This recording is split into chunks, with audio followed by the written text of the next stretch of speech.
Hello guys! So may share nga po pala ako sa inyo. Ito nga po pala yung Tenderu. At ayan guys, maganda daw to sa face at pwede nga po pala to gawing lotion pag wala po mga lotion ang mga bata. Yan po oh. At saka guys, pwede din to sa mga baby. Yan. Ayan guys, lalagay ko na to sa face at maganda din daw po to sa face.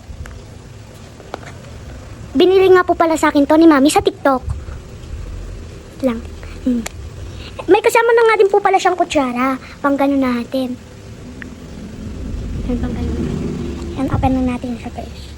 At saka sa may ano nga po pala ako kumukuha sa takip lang. Kasi, sayang ang dami pa naman ang nasa takip. Tingnan nyo. Ang dami pa naman ang nasa takip. Kaya, takip na lang po kukuha.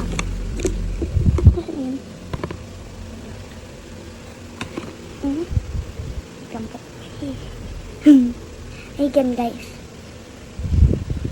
Yan guys. And ayan guys, alagay ko na po siya sa face ko. Pati sa alig. Kasi guys, para pong kasi to guys, moisturizer na din. Para ayan. Ayan, ito siya.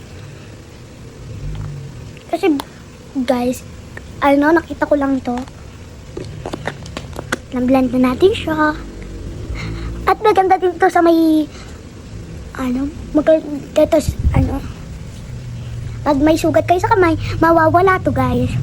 And pati sa may kaya nga po pala guys, hindi ako nagkakapantal-pantal nung in-order ako ni Mami nito kasi pangpawala po to ng pantal, hindi po pag kami nangangati po sa inyo tapos nagpantal, nawawala po yon. Yan po, ayan guys. So nadikit ko na po, napunas ko na po siya dito. Ayan, ito yung sinasabi ko sa inyo. Ito.